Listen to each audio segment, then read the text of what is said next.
Vasquinho e Gimenez. O Vasquinho agora há pouco acabou falar, né, comentar sobre essa educação do modelo de competências por meio de situações problemas, né? Vasquinho, como é que você vê, como é que você entende e Gimenez também, como é que vocês entendem essa relação, né, do desenvolvimento de uma educação por competências, por a apresentação para os alunos de situações problemas? Como é que vocês veem esse conceito aplicado na prática? Hoje o professor sabe fazer isso, sabe construir ele entende primeiro, né? Ele entende o que é uma situação problema, que deve ser apresentado para o aluno, para que por meio justamente desses instrumentos que o professor compartilha com os alunos, ele ter os subsídios, ter os artifícios para ele resolver. O Gimenez falou muito bem há pouco sobre essa relação dos conteúdos e das competências, foi muito legal. Porque assim, vamos deslocar o foco dos conteúdos, que é o que o professor tem hoje. Ele olha o aluno, né, pela lente dos conteúdos. Ele vê o conteúdo, ele tem o conteúdo muito bem apropriado, né? Estou falando de todos os componentes. E ele fala, poxa, como é que eu vou fazer esse conteúdo chegar nesse aluno? Porque o conteúdo é meu, eu quero que chegue nele. Então vamos sair daqui e vamos lá para a competência. Então o que é tornar uma pessoa competente? Então assim, eu não vou ensinar conteúdo, eu vou tornar esse aluno competente. Mas competente para quê? Competente para a vida. Legal, mas que vida esse cara vai lidar? Porque a vida de um é diferente da do outro, que é diferente da do outro. Então eu tenho que criar situações o mais próximo da vida dele. Porque ser competente significa você resolver situações da sua vida, dificuldades, problemas, obstáculos ou qualquer situação que apresente para você.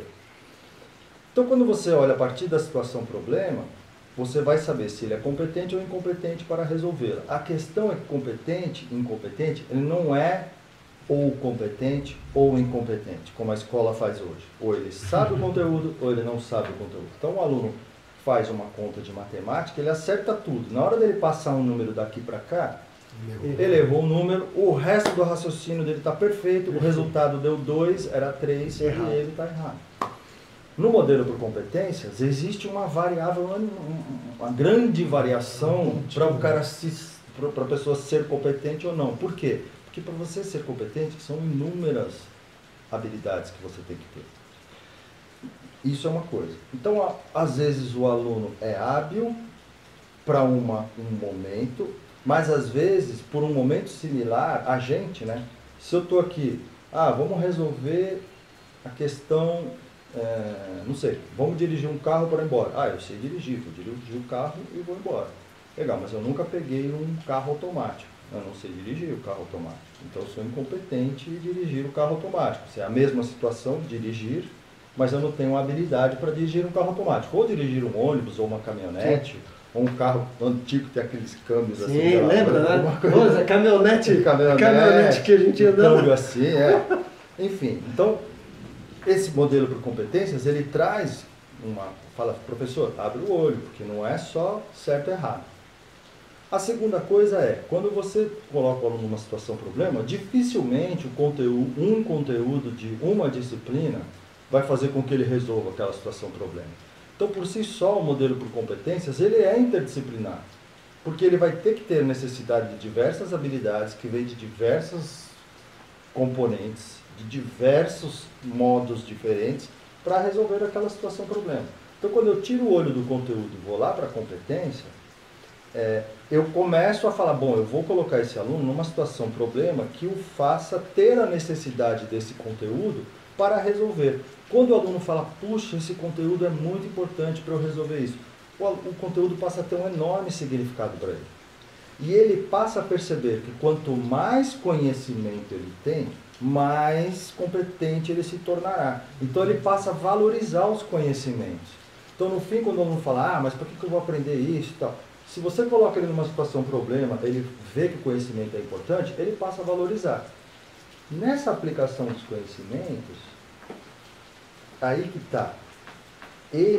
O papel do professor é estimular o aluno a tentar resolver e fazer ele se analisar. fala assim, bom, não consegui resolver o problema. Por exemplo, vamos pensar em resolução de problemas. Resolver o problema, só que eu resolvi diferente do Gimenez, que resolvi diferente de você, então os caminhos são diferentes. Na aula, na escola, espera-se que ele faça a conta naquele formato. Não, mas o caminho é diferente. E nós chegamos a ao mesmo resultado final por caminhos diferentes. Então essa é a primeira coisa importante dele ver. A segunda é, não resolvi. O que está faltando para mim? Está faltando conhecimento? Está faltando entender o contexto? Está faltando aplicar esse conhecimento? E como que eu faço para resolver isso? Vou buscar mais conhecimento? De que modo eu busco esse conhecimento? Como eu aplico esse conhecimento de modo a resolver o problema? Então é um processo que vai além do saber ou não saber conteúdos. Você tem que saber aplicar. E aí que é o saber fazer. Também no que a gente escuta, do que a gente estuda, no modelo de competências, que é a metacognição, ou aprender a aprender. Existe uma crítica muito grande ao aprender a aprender, que assim, na minha opinião pessoal, ele veio de um modelo que foi proposto durante muito tempo da educação no Brasil, que era aquele modelo onde o aluno aprendia sozinho.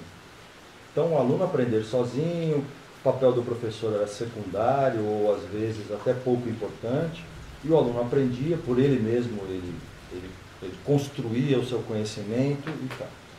Então a crítica ao aprender vem daí, porque as pessoas acham que o aprender o professor não é importante, sim, aprender a aprender, cada um aprende do seu jeito. Não, o aprender vem disso que eu te falei. Eu estou numa situação problema, e aí como que eu lido com essa situação problema, que é diferente de cada um.